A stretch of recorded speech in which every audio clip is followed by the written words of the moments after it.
Hello and welcome to May I Take Your Order, a short little visual novel developed by Alice is Royce, available on itch.io. And apparently, you play as a waiter who's serving a couple with strange tastes. I guess we'll see what happens. Low content warning though, this game is tagged as horror, so there may be some disturbing elements. Viewer discretion is advised. Let's start. Though I believe the game's also tagged as comedy, apparently, so it might be mostly lighthearted. I'm not sure. Alright, so application for employment. Alright, I've been filling out a few applications today, and this is the last one. I've been applying to work at restaurants all over. It might not seem glamorous, but I want to see how different places are run. If I want to open my own restaurant someday, it's crucial to see what does and doesn't work. That sounds like a bad idea. You know, isn't like the restaurant business one of the hardest businesses to run? You know, at least according to what's that show, Hell's Kitchen? You know, the one with Gordon Ramsay. A friend told me I should save my top pick for last, and I should really kick him for that. My hand's about to fall off. It's a pretty ritzy establishment, but comfortable. Fancy but not overpriced. Important clientele, but still kind and inclusive. If you can't make connections here, you're dead. Financially speaking. And the food, remarkable. I never heard of anyone ever having a bad meal there. I gotta know how they accomplish so much. So I try not to be nervous and fill this out like it's any other application. First name is, I guess I'll just say Slider. And every time, whenever there's a game, you know, that asks for my name, I don't know, I feel like with putting SighingSlider, the full name just feels weird. So put Slider sounds at least a little bit like a nickname, you know? Anyway. There we go, Slider. I filled my address and try not to despair over my handwriting before getting to the personal section. Gender is not available. You see, I'm not human. No, okay. I'll just put, I'm a dude. And I finished filling out the form. I capped the pen and leaned back in my chair. Man, it's nice to be done. Well, except for heading outside and turning them all in, one at a time. Better get used to it. Or better get to it, rather. 2 weeks later, and I'm waist deep in my first Saturday shift at the restaurant. Busy doesn't even begin to describe it. After 7 hours of the weekend rush, I'm ready to go home. By the way, we submit the application and got the job, by the way. We didn't even do an interview. You know, maybe that's just... maybe that happened off screen. I stop at table 6 and go through the motions. Thank you for dining with us, sir. My name is Slider. It's a weird name. And I'll be your server this evening. He smiles at me. Pleasure to meet you, Mr. Slider. Have you dined with us before, sir? Yes, indeed. I'm quite happy to be back. Just you this evening, sir? No. My girlfriend will be here shortly. I'll just have a cup of coffee while I wait for her. I'll go get that for you right away then. You look like a hipster, by the way. I don't know, at least in modern fashion. It's because of the suspenders. Is that what it's called? Anyway. No rush. I mean, unless you're a detective, unless you're like a private investigator, you know, you're not allowed to wear suspenders, I feel like. Because then you'd be called a hipster. You know? I don't know. Countless families and couples have come and gone today, but for the past hour, that one guy's been calling up table 6. Are you doing alright, sir?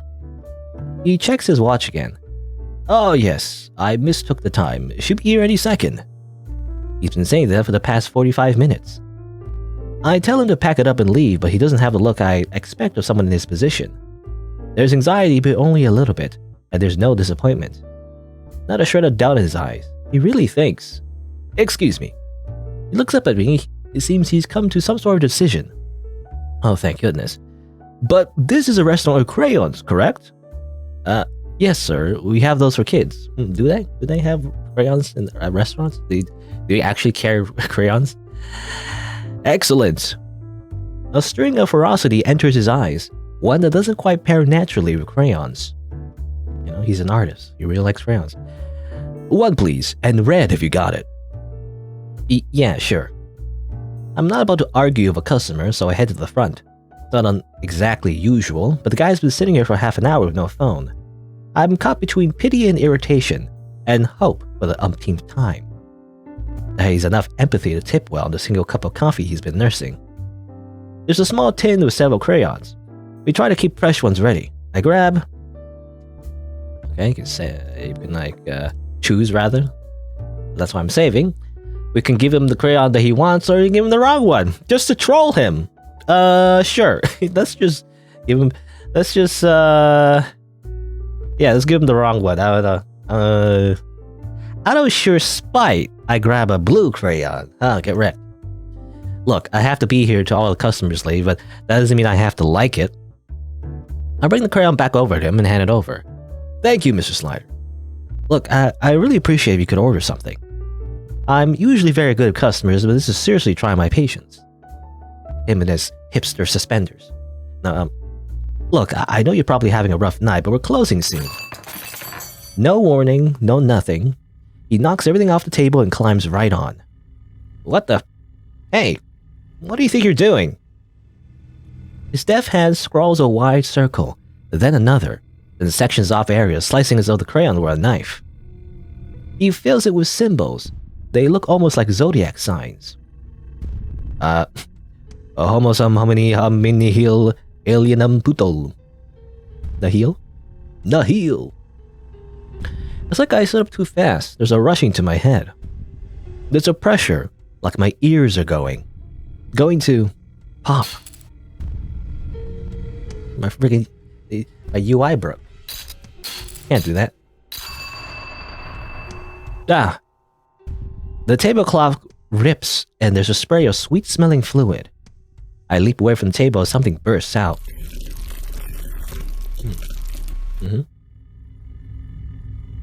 Good. Wet, spiked appendages are flailing all over, slapping and snaking their way over the windows and doors. They're fleshy but soft, too soft, and they mush and disfigure as they slam against everything in sight. One smacks the hat off another diner, who continues to eat her meal. Nothing happened, I guess. Unfazed. Nobody is screaming, and nobody notices me on the ground, arms raised to protect my face and throat too tight to scream again. Yes, this must be the work of an enemy stand.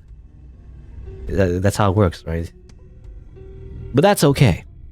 The thing is screaming enough for the entire restaurant. It's letting out a dual-tone screech, high and low, but I can't discern one throat, let alone two. Crayon thrown to the floor, the stood-up guy, and worst diner ever, starts to call out at it. Sweetie, for goodness sake, put your body on, we're in a nice restaurant. It screeches and roars back at him. I know, but... He waves a bundle of cloth at it. I brought you some clothing, and it's super comfy. It starts up the bunch of fabric, and the creature bubbles and draws back on itself, twisting until there's tentacles everywhere.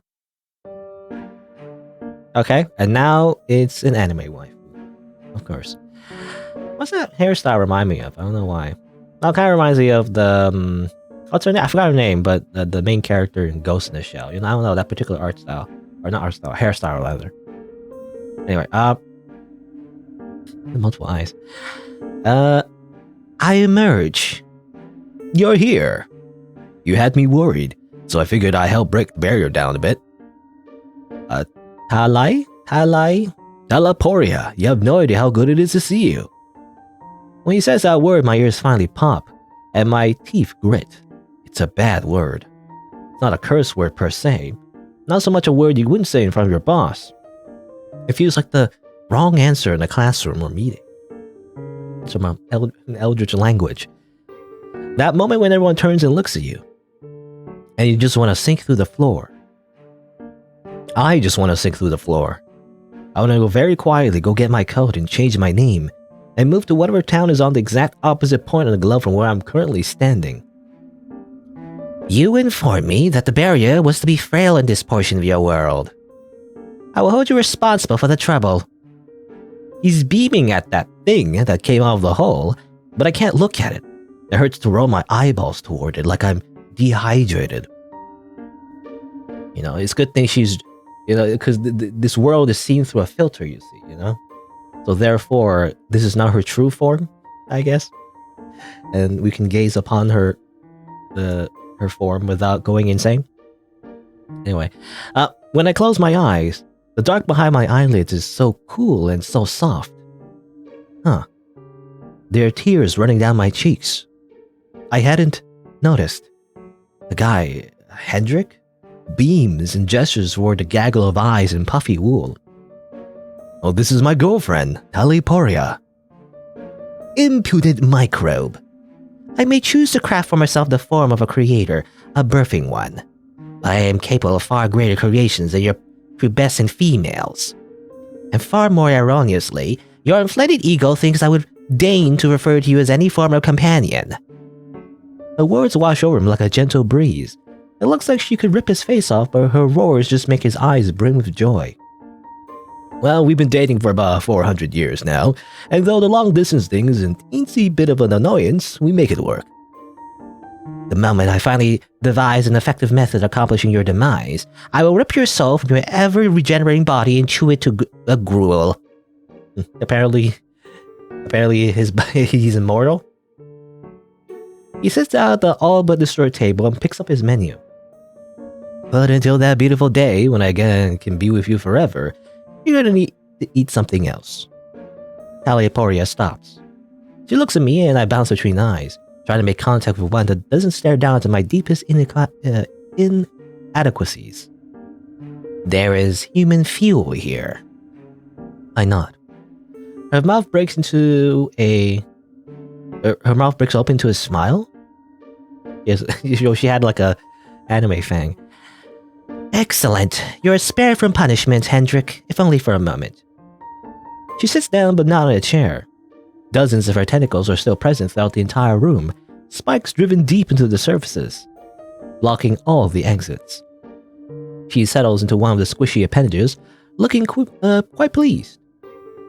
So then, maybe we should order an appetizer. Not that I can't believe that this is happening. I have an open mind, I have an open mind for like almost everything.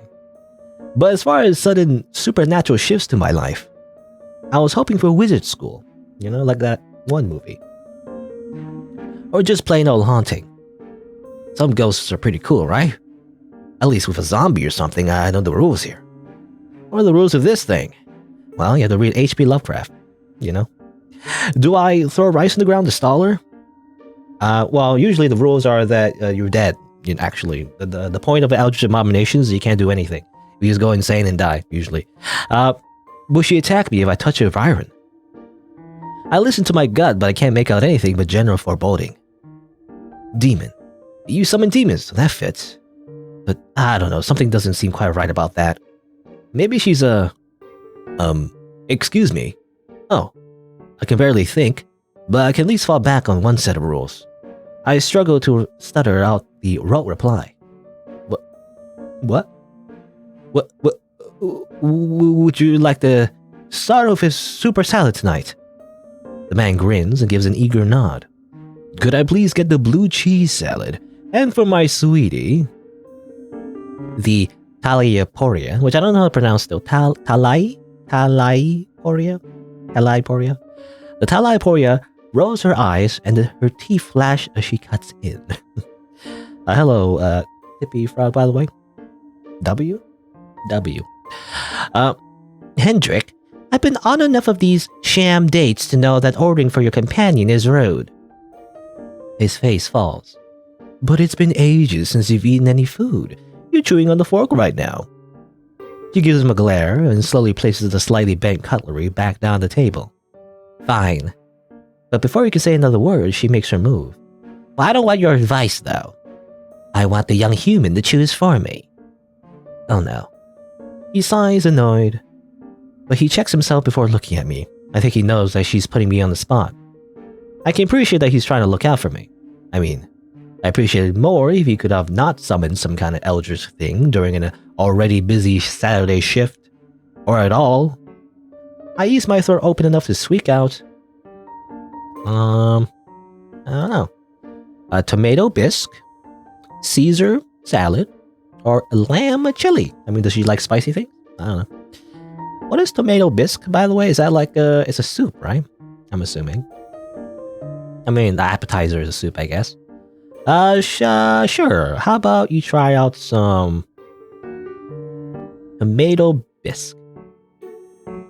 Well, that doesn't seem to mean much of anything to her. But we make a pretty killer tomato soup here, and it's popular with the kids. I have no idea what flavors would taste good to her mouth. So it's best to stick with something with broad appeal. My eyes slip back over to Hendrik, and there's mild disappointment on his face. This isn't what he would have chosen, but it looks like he can work with it. And what would you like for your entree? She slams a fist down the table. My stomach lurches.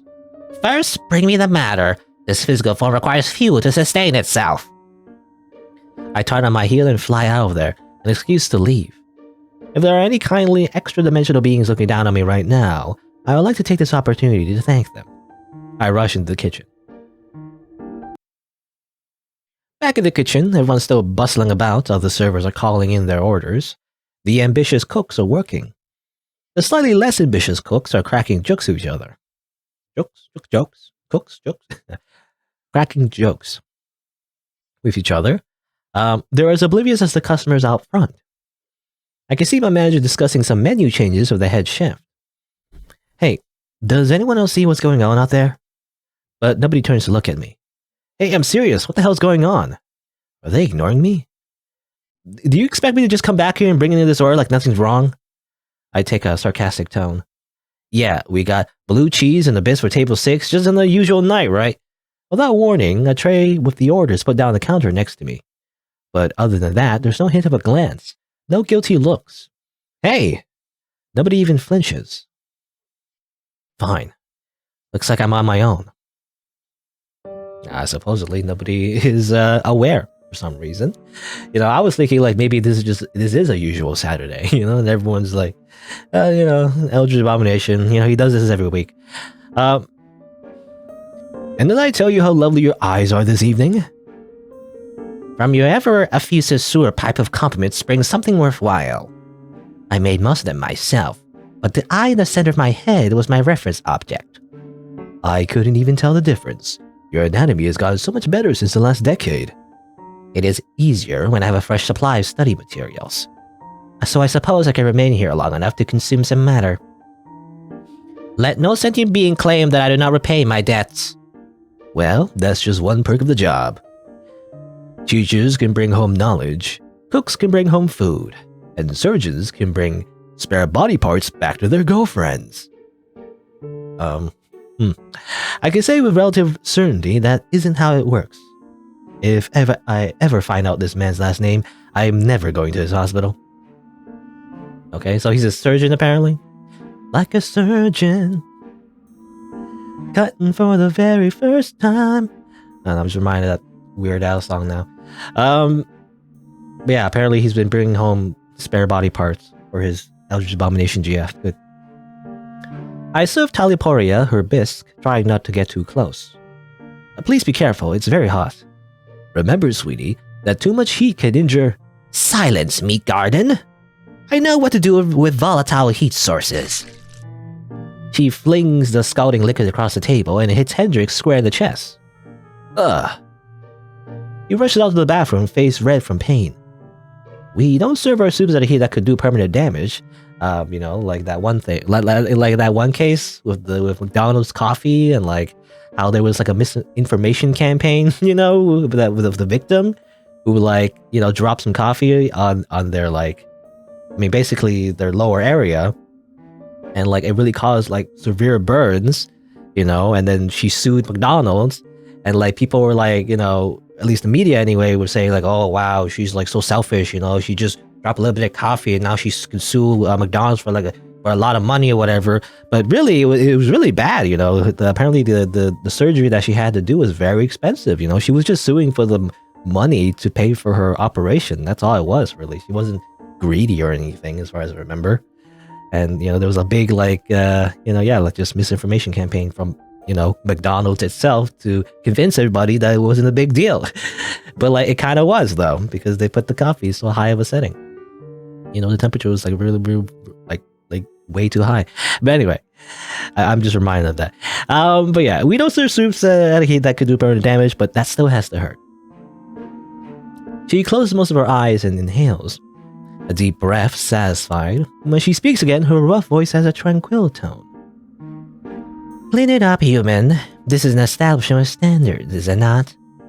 Well, it was, I muttered.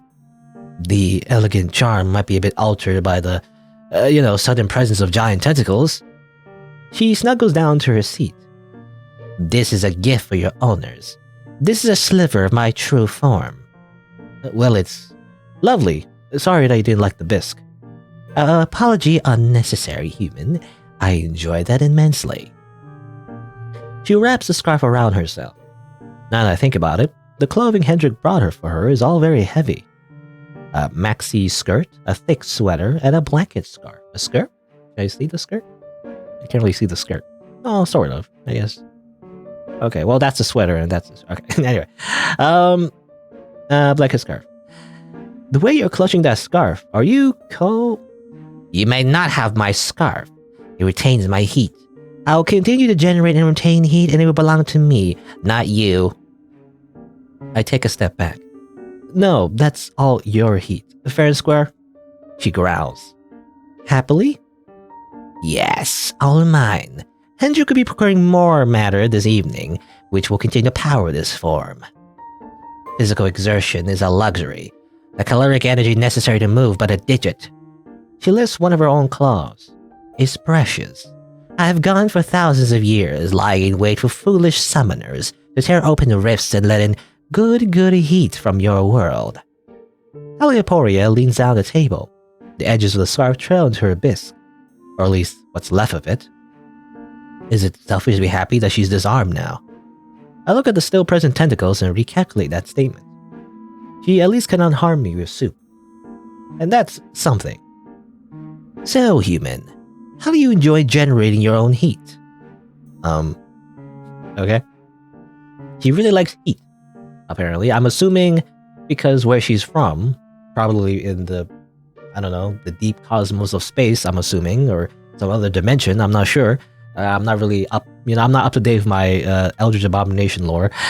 I'm assuming there's not a lot of heat, I guess, and that's the idea. Here's some choices. I'd rather just turn on the heater.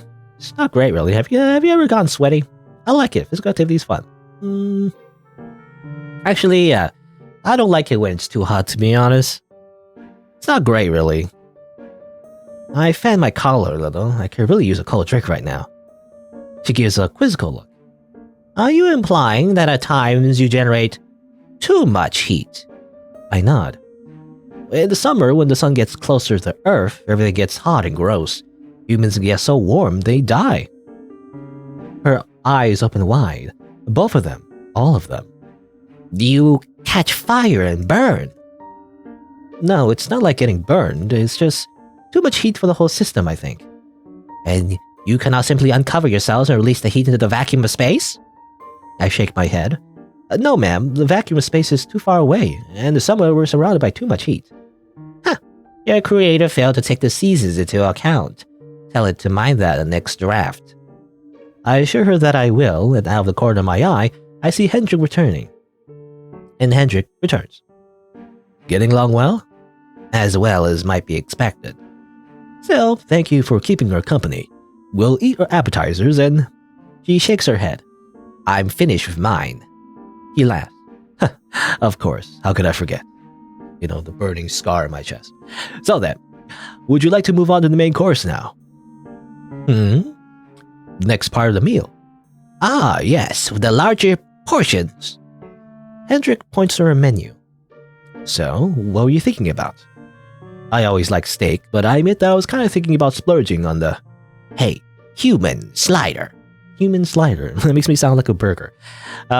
Yeah? Choose.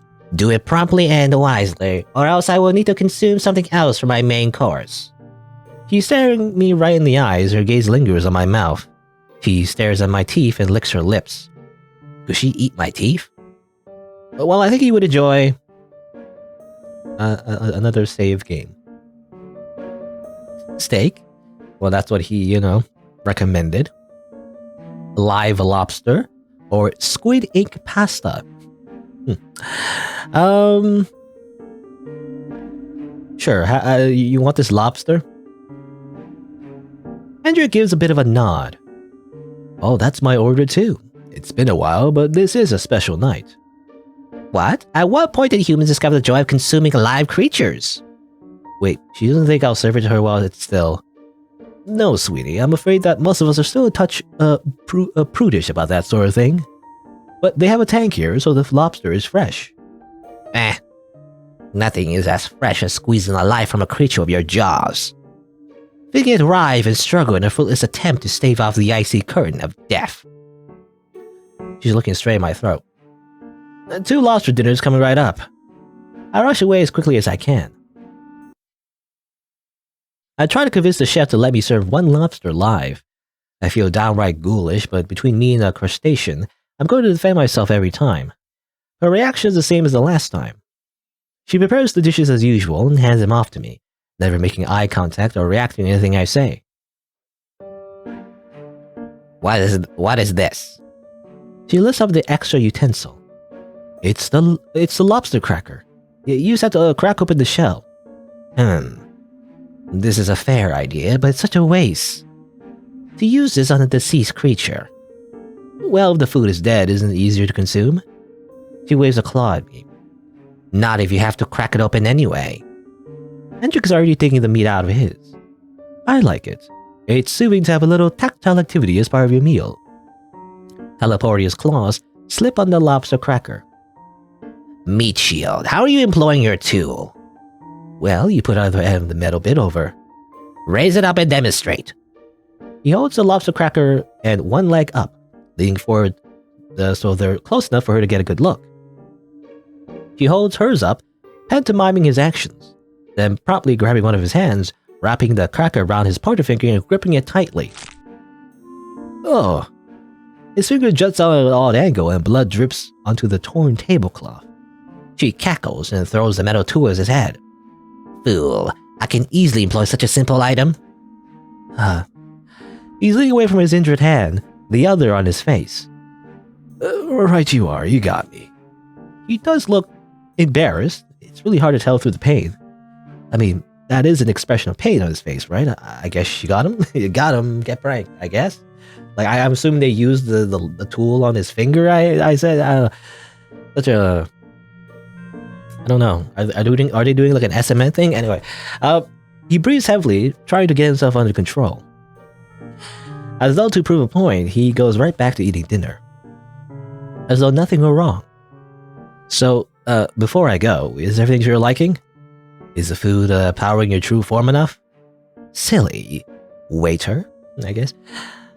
When in my true form, I do not consume human fuel.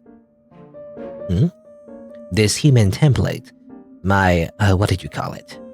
Hendrix caught mid-bite and he covers his mouth to respond. Human sona. Okay? Human sona. Like a fursona? My human sona. It consumes calories, inhales oxygen, excretes feces, all the same as you yourself, I assume. I never expected to have a restaurant patron ask if I breathe and poop, but here we are. But my true form requires something much more deeply sustaining. She stares me down. She looks at my teeth again. She looks me in the eye. She holds that eye contact and waits. I try not to squirm, but my moxie is inadequate for this situation. She waits, and then laughs. I can breathe again. Delicious, a light dusting of fear, nothing too overwhelming. If that doesn't strike her as much fear, please let me never ever learn what actually does. So you eat fear then? It falls under my purview. Suffering. Sweetie's true form eats concepts. And she builds her human sonas to have quite a taste for them too. Any form of important emotion can sustain her, but she's picky. I'm not. Suffering is the only thing worth eating. Eating anything else would be beneath me. It's okay, whatever you eat. I love you just the way you are. And I would like you much better with several more stab wounds to the head. Anytime, sweetie. Okay. Though I managed to sneak away for the next 15 minutes, I know that I'll eventually have to return. I try to strike up a conversation, the line cooks again. So, how do you guys feel about the recent tentacle invasion? Of course, nobody responds. Yeah, it's hard to really put it into words, huh? No response, dishes click. I guess the spooky atmosphere has a certain charm, but I don't think it'll catch on with the baby boomers. Conventional wisdom says that they like elegance or rustic charm. And Midwestern moms are not into dripping fluids. I mean, as a general group. I don't want to assume individual tastes. This gets boring quickly, so after the appropriate waiting period, I head back over. So, thank you for dining with us tonight. I did it. I made it through the evening. I'm tempted not to even give them a check, just rush them right out the door. But I refuse to slip up now. It's been a delight getting to know the both of you. How kind of you. You know, I was planning on heading out, but you know what? I couldn't care less if I attempted. And I'm very powerful. I'm capable of caring far less than most humans could in the most apathetic dreams. Let's do dessert. Oh, okay. I mean, I was thinking, yeah, don't you usually get dessert in these fancy restaurants? I look from his smiling face to Talaporia's cruel one. I know how this goes. Let's make a recommendation. We got chocolate tart, brandy, or bananas Foster flambe. Sure. Have you tried getting drunk? You know, Eldritch Abomination. You like drinking? And since nobody seems to notice what I do this evening, I'll just grab a glass for myself and pull up a chair, and she can eat up all the discomfort she wants. Oh, I like this human. I'm keeping him. Sweetie, no. But I'm already off, grabbing the bottle and a trio of glasses. I slam them down the table and fill them up. I'll bet that you haven't had a good drink in, how long have you been stuck in that cold place? She grabs a glass. Void. God, what's it like in there? She knocks back the brandy like it's whiskey. Probably goes without saying that she doesn't drink much. Dark, cold, mostly barren. Locked for something approaching an eternity of nothing but your own thoughts. Unless one can become creative. I do my best to make creatures to fill it, but it is a vast expanse. Literally endlessly big. With nothing in it. Yeah, I caught part of your conversation before. You made your body, right? Indeed. When the rifts become open, I am able to seize not only heat, but stray matter. I model the majority of my creations after your carbon-based life forms. But modifications must be made. I'll bet. The void doesn't have heat or any matter. You need to make creatures that don't eat or breathe, right? Good human. I model most of them after myself. And you eat concepts. Yes. After billions and billions of years, I've evolved over 1 million species of void creatures. Nearly all of them feed, as I do, on the concept of suffering. So it's an endless barren place of no light, no heat, where the only things that exist just go around preying on each other's suffering all the time. Yes! Is it not marvelous? And someday, human, there'll be a rift large enough that there's not tiny scraps and stray humans which fall through, but your entire plane of existence. You will enjoy it. Wouldn't I, hate it? I reach for the bottle, but it's nearly empty. She's been putting it away fast. I mean, I don't enjoy suffering. You'd be surprised what humans can get used to. He finally takes a sip of his brandy. I used the wrong English word. The closer translation might be resignation. You would become resigned to existence saturated with pain. Enjoy isn't the correct term, unless you're a disgusting cluster of miswired brain signals. I love you too, sweetie. Ugh. I know what you're doing, Hendrik. You think, if you can keep delaying me with fancy dinners, stolen body parts, gentle words, and rough sex... What? Wait a minute. Could we not talk about our sex life in public, thank you? She places a hand on his arm. That you can stop me. You're, as always, disgusting, but an appealing opponent. And with that, she slumps up on the table, snoring loudly. By now I can tell there's a smile on her face. He turns her to the side, brushes her hair out of her face, and wraps her up in a scarf. I'm sorry, Mr. Slider. This must have been an awfully difficult table for you tonight. I didn't think they'd give us someone so new. Yeah, the Manager didn't warn me that we had special clientele. I was not even close to brief for it. Well, you handled it marvelously. If you'd like to bring us the check, I think it's time to get her home. I nod and clean up the bottle and glasses. So you're gonna lock her up or something? He chuckles. No, this is just a sliver of the entity deep in the void. She can always make another body. But when she crawls the memories and experiences from this one, I want to make sure she knows. She can always switch diets. And become a vegetarian, instead. Or like, I guess, the opposite of suffering, maybe. She eats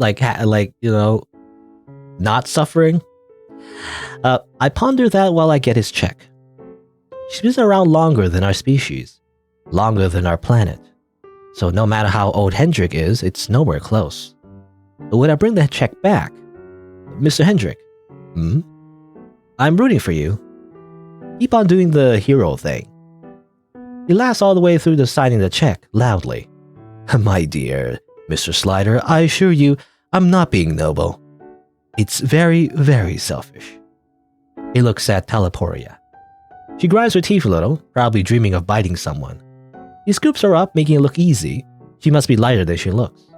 And for a moment, I think he's going to kiss her on the cheek. But he doesn't give her anything more than a loving gaze. He carries her off out of the restaurant, and the second they step outside the door, everything goes back to normal. Okay. I start busting to the table. The tentacles may be gone, but the tablecloth is still a mess. I get it now. That closed space must be part of the restaurant. To keep people safe from their more bizarre guests. Now that they're gone, it'll be up to Hendrik to keep everyone safe. I bust the table and sneak a peek at the check. Dang. An 80% tip on the check with lobster and a full bottle of brandy. Makes the idea of staying here pretty tempting. I'm honestly considering it. But first, I'm going to need to have a long talk with my manager. Normally, that sort of confrontation would be intimidating. But I'm bolstered by the memory of Talaporia's grin. And I grin too. I can handle it. That's why I summon my own Eldritch Abomination GF. No, we can share, right, Hendrik, right? Because technically she's part of an amalgamation of multiple parts of her. Anyway, ending 5, Sweet End Dreams. Alright, there you go. Just another day serving the Eldritch Abomination. Okay. And that seems like the best ending, to be honest. I was trying to mess up and lose, but I feel like I got the best ending somehow. Anyway, I recommend our chocolate torte for the delightful couple. Must remain professional. Everyone loves chocolate. Go with the safe option. Don't screw around when you're so close to the end of this. So close. Bring it on, Mr. Slider. The torts here do better after a few hours setting up in the cooler, so they aren't made to order. I grab a couple and some spoons and return. Teleporia doesn't seem to be a fan, but at least she doesn't make a scene. Hendrik asks for the check and I rush off and get ready in record time. He takes the check. He seems to do a bit of calculation in his head, then lays down some cash. Well, this evening wasn't a complete waste of time and effort. Organ ravioli. Hendrik looks up at her. You may have one short, friendly embrace. Okay, you get one free hug. He jumps to his feet, arms wide open to hug her, and one of her tentacles slams into him, throwing his body across the room. It slams into the wall and ragdolls to the ground, like in Gmod. Hug transaction complete. Oh no, did you just kill him? She heaves a sigh. Would I were so lucky.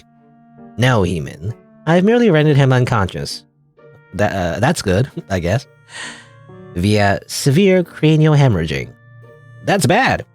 He will sleep it off. I've ripped off his limbs before, he can take it. She looks almost fond. She gets up, walks over to him, and grabs him by the foot. I suppose it is time to return him to his residence. She perks up, or I can abandon his body in a trash unit. Perhaps nobody will find him when he placed inside a trash compactor. As she turns to drag him away, I ask, Miss Teleporia. She returns, quizzical. Human, I am departing. You made it through this evening unscathed. You have little to no ability to comprehend how fortunate that makes you. But I suggest you make an attempt. I clear my throat. I think I'm trapped? I gesture around the restaurant. Oh yes, I had forgotten. Your world usually has even more light, does it not? He shrugs. Well, I had no hand in this. And with that, she waves aside a tentacle and marches through the front door. Hedrick's head thuds against the ground as she walks down the staircase and out of sight. When I hear the front door close, another server bumps me in the shoulder, stepping past. They give me a dirty look and keep heading their way. Just like that, I'm back. I get moving, clearing the table, scooping up the check. I check the tip. 40%. It might not cover emotional distress, but I'll cap off the shift well. That was quite the experience. But for my own safety, I think I'm going to skip the 2 weeks' notice. I came here to learn something new. And I'd say that the goal was more than accomplished. You know, how to deal with Eldritch abominations. A hug goodbye. Wasn't really a hug though. Alright, good.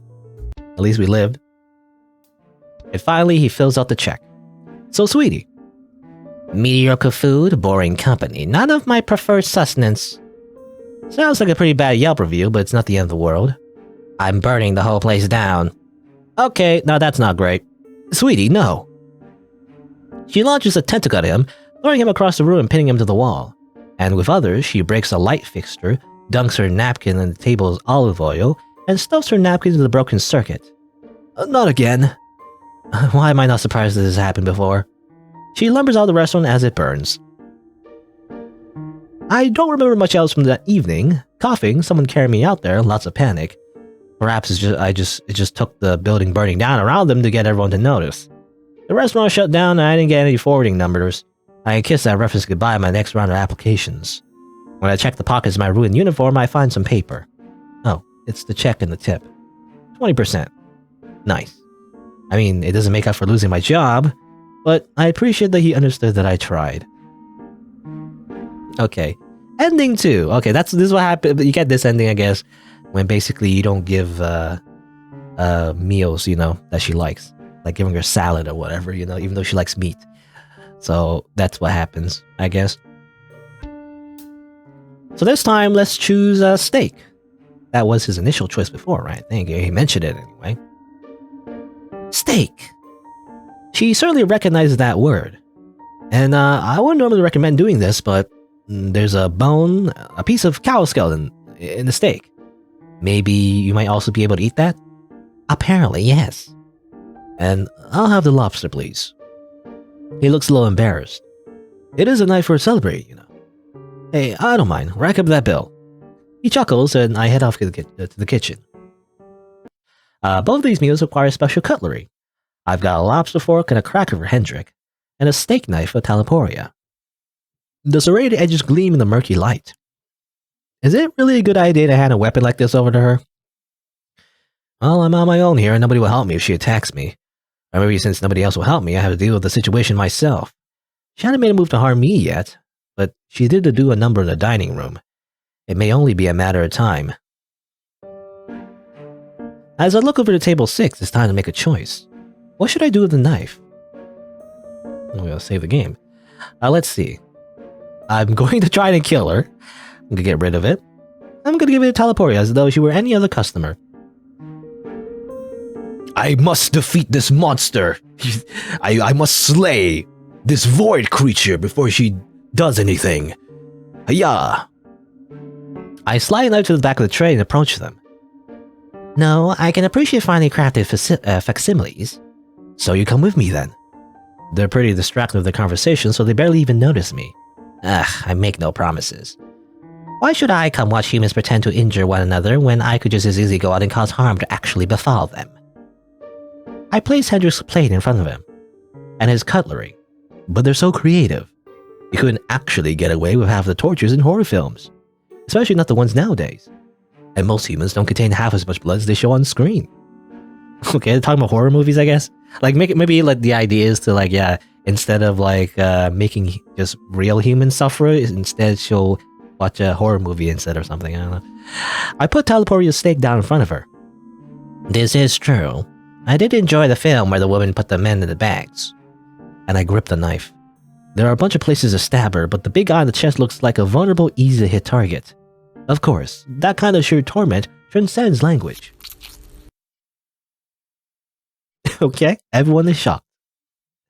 I did it. I stabbed her like little eyeball thing. I did it. I jump back. I ready my knife. I ready to dodge roll and parry as like the Dark Souls boss theme plays. But her eyes immediately glaze over and shut. Sweetie! He rushes to hold her. Just hold on. No! I was going to grab that knife again to defend myself, but he's right there. I need something to cut through the tentacles to get out of here. I thought this was a respectable establishment. Oh no, it's like a switch has been flipped. He pulls a knife out of Talaporia. Do you know how long it takes her to put together a body? He sidesteps around the table and he's right in front of me.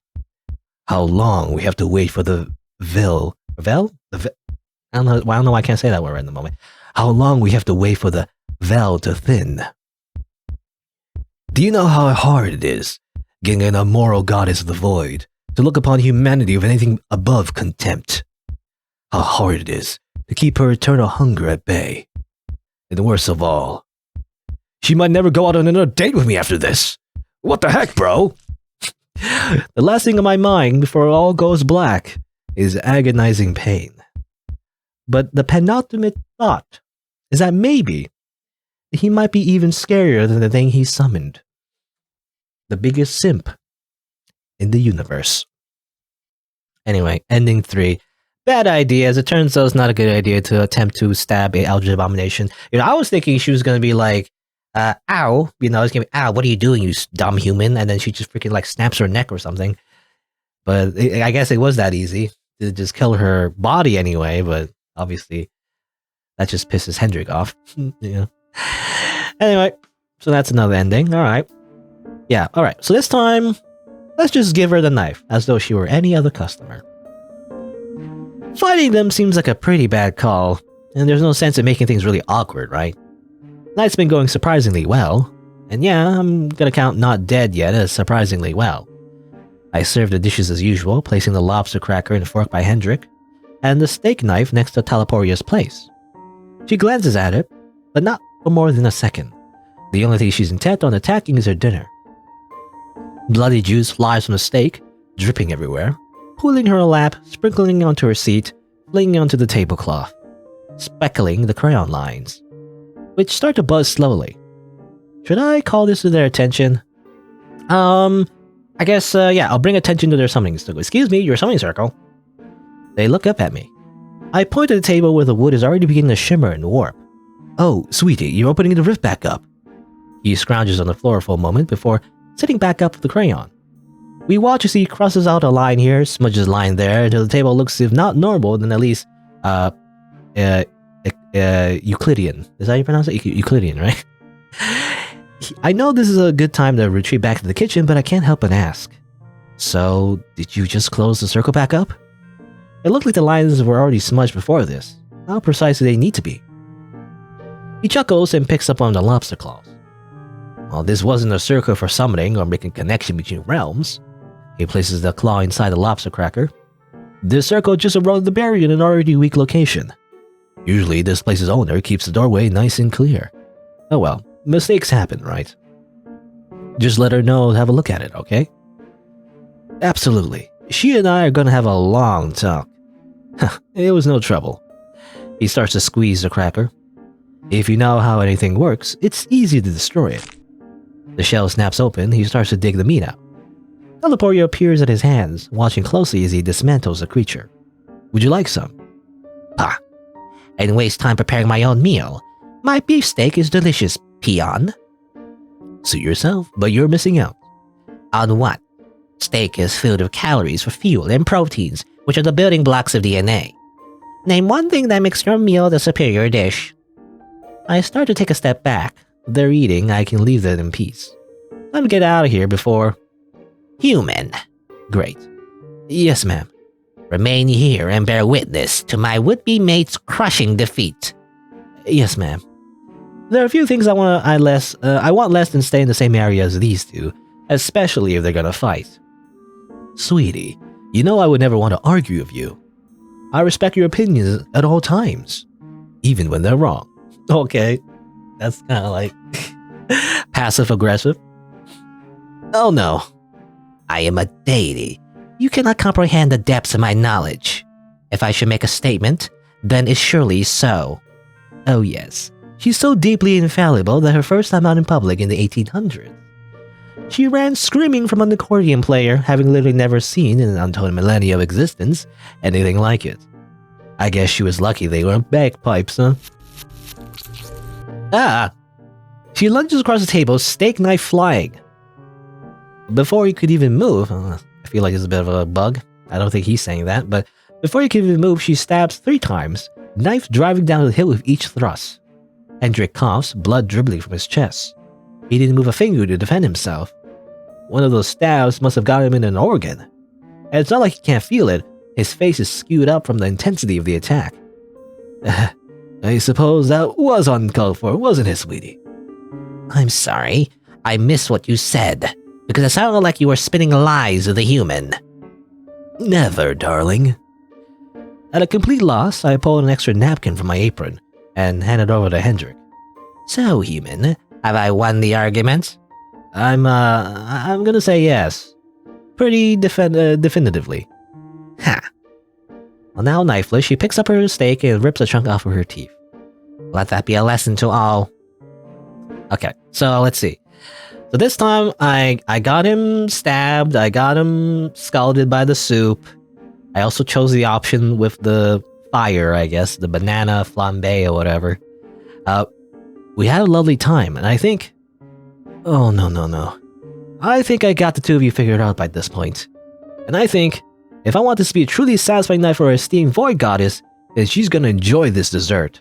Or at least how we cook it. What is this blabbering about? I can tell I got her hooked. We cook it tableside, with a huge flame. And there it is.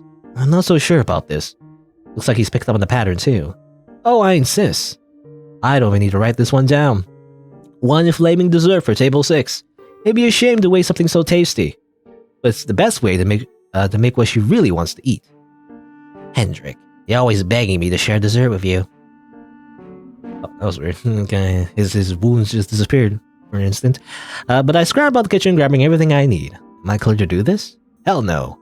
2 weeks is not long enough to have permission to set things up, or set things on fire next to the diners. But a nice special, isn't it? I wheel the cart over. Feeling on my chatty, I take my time prepping to light it on fire. So, congrats on getting out of the cold place? The Void. Void, God, what's it like in there? Charcoal, mostly there. Okay, this is mostly the same, it seems like. But in peeling upon it, look out! And I light it up. The flame shines her eyes. I can feel the heat coming off of it. I should probably be keeping a close eye on it to make sure it's cooking properly. By looking over at Hendrik and Talaporia, they're holding hands. So simply and happily. She's gripping his hand tightly from joy. And then she jerks him across the table. Straight into the flaming cart. Now that burn, that's one that could cause permanent damage. But by this point I expected it. I can sense a pattern. You don't give a fire to a creature that loves suffering without expecting someone to get second-degree burns. And he's trying to stifle a laugh, but it's pretty obvious. He loves it. I think he's trying to keep up appearances. He executes a perfect stop, drop, and roll, and soon the flames are out. Eesh, though he's far from unscathed. Human, this was a fantastic dinner. Bring us a statement so we might repay you for your noble worship and gifts. I salute, and wheel what remains for the upturned cart away. Not long before I return with the bill in hand. So, sweetie. Abysmal choices. Meat soups. Flaming fruits. Bring additional fire so I may raise this entire city. Huh?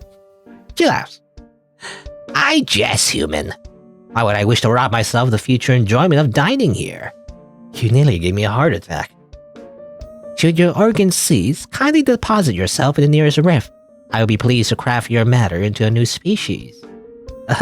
Let me finish using it first. I've got plans. Treat it well. I'll be most displeased should my waiting be for naught. Hendrik puts his very, very bloody napkin on the table. Looking at him, battered, burned, and blood-stained, there's a vague sense that I should be doing something. Getting a first aid kit, or calling an ambulance. But that right there is just normal. That's what's normal for them. That's what their flirting looks like. I knew it. It was like a some kind of like S&M thing going on. They have some kind of fetish. And you, she turns to face him. Surely the world will not thank you for your any continued services or stalling me. But as you persist, and as your form does not look entirely disagreeable this evening, I find it acceptable to engage in the human ritual of mouth-touching. He springs to his feet, even though it looks like he should be stumbling over. Sweetie. Okay. She moves in for the kiss, and of course it's odd. But I don't know, it feels right seeing them together. And who would have guessed that she was capable of being gentle? Maybe that's just the way love is. Before he, snaps his jaw off. Good, amazing. And there goes half his face.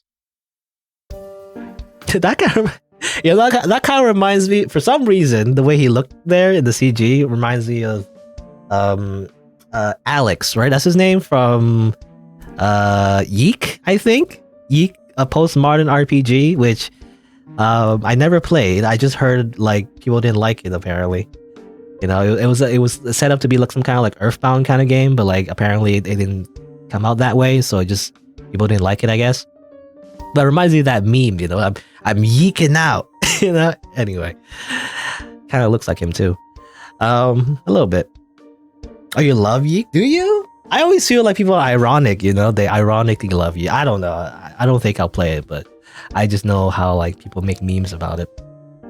Like one thing I do know about that game, apparently like the main character just has really long monologue. Like he talks like forever. And so like, that's like one of the like, I guess, problems of the game. He just drones on and on and on. I mean, like a visual novel, I guess, which I've read visual novels that drone on and on and on in like a monologue. But anyway. But yeah. She's got the skin in her hand and it looks like she even took a muscle or two with it. She gives it an affectionate nuzzle. I'll be waiting by your vehicle. Do not keep me long. It's harder to tell with his lower jaw missing, but there's enough cheek muscle left to see a grin. Do you want a bandage or... He shakes his head and gets to his feet. He pulls out his wallet. He looks up at me and through the blood, he's still beaming. I'm assuming is how it sounds like. I nod back. I hope that wasn't one of his nicer ties. How much clothing do regenerative masochists go through? Best day in over 100 years.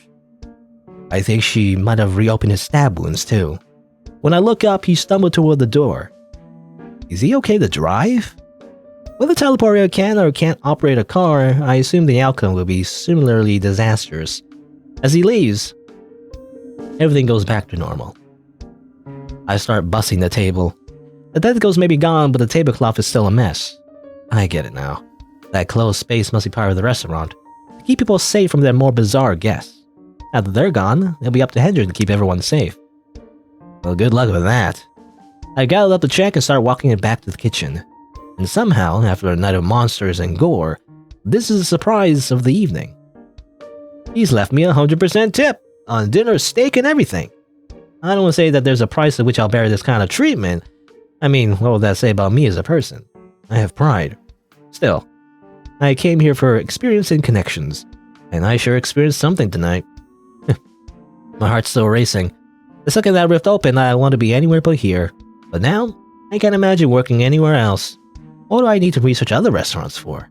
This place is magic, literally. The minute my shift is over, I need to have words with my manager. I don't mind that she didn't warn me. I never would have believed her. But I need to make absolutely certain. I want to have the Saturday shift permanently. I want to meet all the strange creatures out there and hear all their stories. This is a career. Okay. We're like the supernatural waiter, We eventually grow up, like, I say grow up, but we eventually become, I guess, that kind of like person that like is unfazed with anything that happens. I feel like, that one character, that one side character. Anyway, but there you go. Ending 1, kissing on the 293rd date. And they'll probably go on to have really rough sex. And I do mean rough. I probably will be blood everywhere. But there you go. Isn't that cute? That looks like intestines. Anyway, I guess, yeah, there you go. That's like the final ending, I'm assuming. That's kind of like the true ending, where it is really revealed that, yep, he's just a masochist. Do you feel your intestines coming out? You know, I don't. Does your intestine have nerves on them? I don't know if you feel anything if people touch your organs inside. You know. Anyway, so there you go. Okay, I think that's it. Yeah, there you go. That's the game. I think I got all the endings. It's quite interesting. I like it. You know, it's a little, I guess, comedic, bit of gore, I guess, as well. I like it. You know, I mean, it really is the meme, you know, of the Eldritch Abomination girlfriend waifu thing, you know, where it's like, me and my Eldritch Abomination GF. I don't know, it's well, it's not weird necessarily, but it's just interesting how they make it like a third wheel kind of thing, though. You know, usually if you make a visual novel like dating sim thing, you would be the one, you would be playing as Hendrik, you know, would be the idea, but I guess not. You know, you're just like a waiter for them instead. So it's kind of like you're from the outside looking in instead, you know? I mean, I don't know, I guess it's interesting from a narrative perspective, you know, because then you'll have someone who is like grounded, you know, instead of someone like Hendrik, where it's like obviously they're into it, but like you have someone who's like, you know, kind of like in comedy, right? At least, especially Japanese comedy. Usually you have like a straight man and like the funny guy, right? So you have someone that's like pointing out like what's like wrong with everything, you know, what's wrong with what's going on in the scene compared to like, you know, the people who are actually acting like silly. But anyway, but yeah, I like the art and everything. I mean, obviously the main, you know, the main star of the show, I feel like, is definitely a Teleporia, and she has a cool design. I gotta say, she does have a cool design to her. I like her design. I like her human form, I guess. But yeah, interesting. Quite, I guess, unconventional though. You know, it's not like a guy falling in love. You know, it's funny. It's like because you imagine like cliche dating sim, you'd be like, oh, they're like lovey-dovey or whatever, and it's kind of hinted towards that in ending 5, but not really. Their relationship's actually really twisted, as it turns out. Not exactly a healthy relationship, but like it works out because she's Eldritch Abomination and he's immortal. Apparently, he could just not die. So I don't know how that happened, but I guess it's just a thing he does. I imagine maybe he maybe he's like from like a HP Lovecraftian story, like a untold story, where like he's like the main character and somehow he attained immortality. Maybe that's probably why or something. I don't know. You can only guess, I guess. Yeah, her human Sona. Her human Sona is cute. So yeah, I mean the writing is good as well. I like the different choices that you can make to get the different endings. So that's pretty cool as well. Because I don't know if I'll show it all on the YouTube video, when I edit this. But there are various choices they can make that have slightly different scenes in them, and that kind of reveal a bit more about kind of like the lore, surrounding these two, which is kind of cool. So there's kind of like an aura of mystery, that is surrounding this character or these characters, which is pretty cool to learn too. Like little hints here and there. There's actually it is reminiscent of like Lovecraftian stories, right? So it's like you don't really learn the whole story, and it's like kind of like it's all about like how the world is going to be consumed by this, by I don't know, like a creature, that is unstoppable. So it's kind of like the premise of the entire story, really. So it's kind of cool how like this like references to that basically. But yeah. I'm surprised I didn't try out this game earlier. I mean, I guess it really is. To be honest, because I guess I'm just really shallow. But if you would have put Teleporia in the thumbnail of this game, I would have checked it out a lot sooner. Because when I saw it on itch.io, it was just like a tentacle. It was just this. It's a tentacle holding a fork, and it's like, I don't know. It was kind of like generic. So I thought it was gonna be like just a tentacle thing. You're talking to a tentacle, but no, you're talking to like an anime girl. As it turns, or at least there's an anime girl involved anyway. I don't know. it really is like human psychology, though. It's like that's why people, in YouTube thumbnails, for example, that's why people put faces on YouTube thumbnails. Even though I find that a little bit annoying, where everyone's just making like the same dumb face, the same silly face in the YouTube thumbnails. It's just basic human psychology. People are kind of attracted to like other faces, so that's why you put faces on the thumbnails. Anyway. But yeah, I regret not giving this game a chance earlier. But yeah, but it's just overall pretty good. Overall, just no complaints. I mean, maybe like very, very minor visual glitches, I guess. Like the small bug sometimes where the dialogue is like a different person, for example. Or like when you transition from one scene to another, like sometimes the sprites kind of glitch out. Like his wounds, for example, just disappear. Or like a split second. I don't know. I mean, those are just really minor. But other than that, I think it's really cool.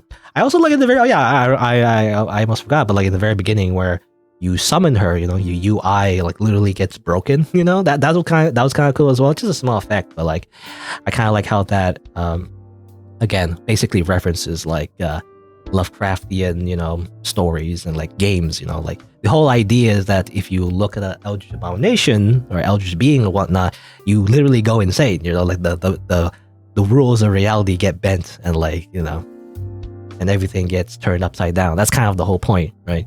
So I do like how like the game does kind of keep in those kind of like themes in its own story, which is pretty cool. But there you go. It's not necessarily like super scary, but definitely has a lot of like those kind of like references to like horror stories anyway. So it's kind of cool. Anything else? Yeah, I think that's it. Just overall, solid little visual novel. So there you go. I guess that's it for May I Take Your Order? I guess if you're watching this or watching the video anyway, then you want to see more content, then don't forget to click on that subscribe button. You can also check out other playthroughs on my channel. And if you didn't know, I also stream these games live. So you can also change the notification setting from personalized to all if you get notified when I go live. But there you go. Thanks for watching. Until next time, see you then.